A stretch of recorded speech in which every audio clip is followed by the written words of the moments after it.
are most alive, we have the most energy, we are most intimate with our best selves when we're progressing towards our mighty mission. I think what's happened on the planet right now is there's been a great seduction and a great brainwashing.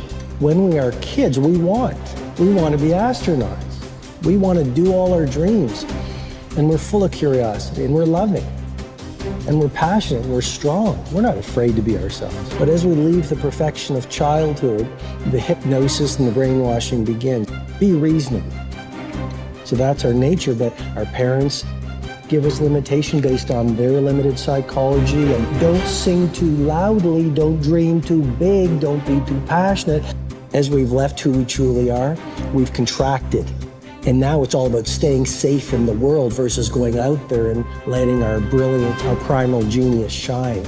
And a lot of people just have stuffed that pain of disappointment and their doubt really deep inside, and they just are addicted to distraction and escapes because they don't want to deal with their potential that they've denied. What's the most important key to success? I think it's hunger. It's not getting satisfied.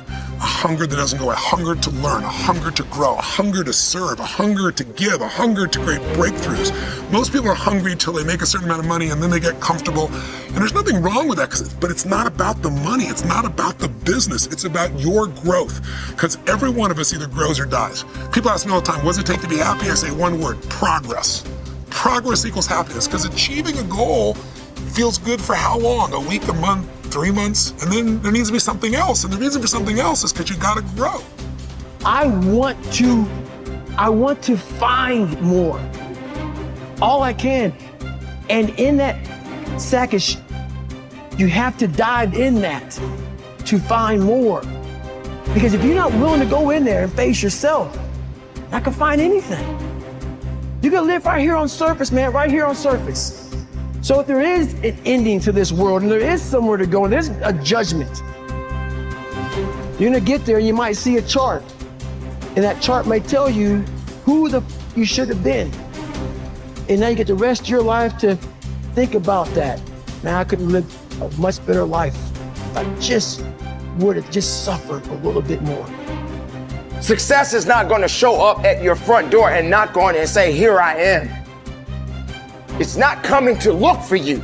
In fact, success is not thinking about you. Success is already doing its job. You got to be willing to do your job. Each and every day that you are breathing in this world, each and every day that you are doing something in this world, you should be focusing on getting better, not worse.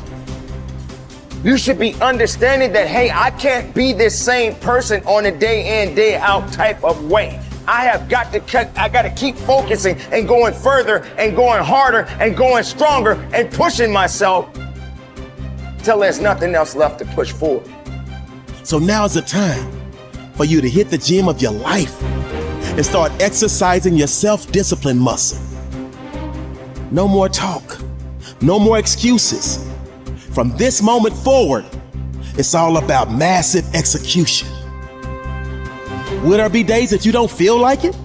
Yes. Will there be days that you want to stop? Yes. Will there be days that you want to give up? Yes. Will there be days that you want to quit? Yes. Listen to me. Quitting is never an option. We've all bought into a lie.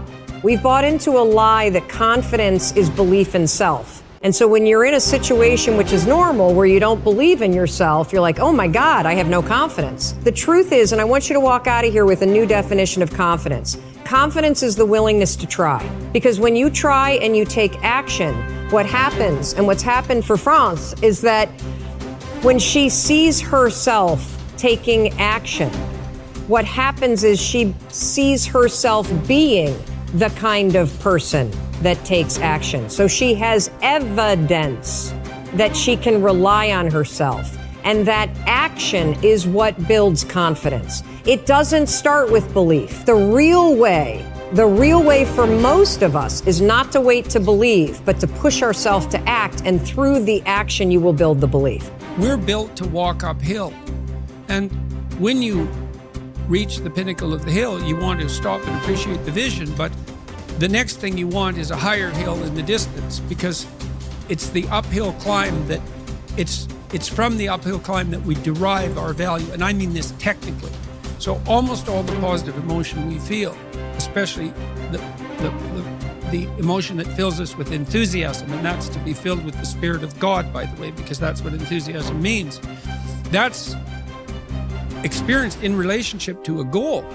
And so in some sense, and this is part of the religious enterprise, you want a goal that you can never attain, right? So you can always move closer to the goal that recedes as you move towards it. You think, well, that's frustrating. It's like Sisyphus pushing the rock uphill.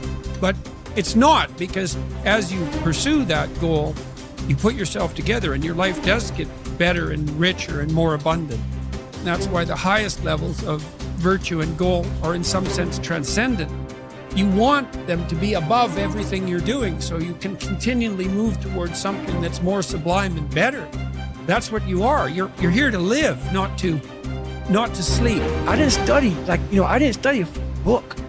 I literally put myself in a fire repeatedly like a sword.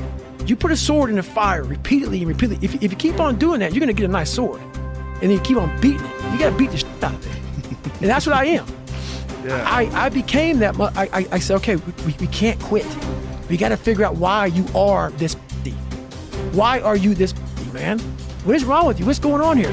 So I kept on putting the sword back in the daggone fire, and I just beat it harder. And I beat it harder. Before I knew it, I started realizing, all right, man, the brain is starting to get hard. The brain is starting to get hard. I'm no longer a theorist. I'm now a practitioner. I put it in hell. I dissected it while it's in hell, because you can't dissect anything in a normal environment. You can't dissect anything in 72-degree weather. You must put it in the freezer and freeze the fuck out of it. And then you dissect it. Dissect it when it's miserable. Dissect the brain when all it's thinking about is, I need to get out of here, man. I want to get out of the fucking freezer. Open the door. And he said, nah, 5 more seconds, man. 5 more seconds in the freezer. And that's when you start to pick that brain apart. And that's what all this stuff did to me. I kept on putting myself back into the freezer or the fire and beating the out of myself, mentally and physically. Before I knew it, this is what happened. Ralph Waldo Emerson believed that anyone who had put their heart and soul into their work and had done their very best could hold their head up high.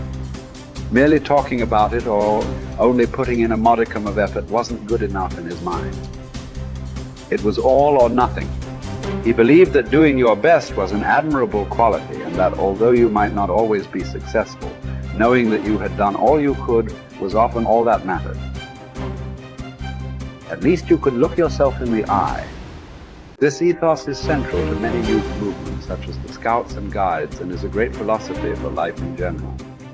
Indeed, doing your absolute best in everything you do is something that we should all aspire to, and it doesn't matter if it's at school, university, work, or home. If you think about it, doing your best is also central to self-reliance, because it allows you not only to test your capabilities, but also helps you to learn and therefore extend them. It's only when you are at the edge of your ability that you can really test your mettle and see just how much you can depend on yourself. Only ever working inside your comfort zone or doing just enough to get by may be easy, but is rarely rewarding. And it never allows you to develop into a fully rounded person or realize your full potential. The following quote from Theodore Roosevelt sums up the essence of Emerson's point.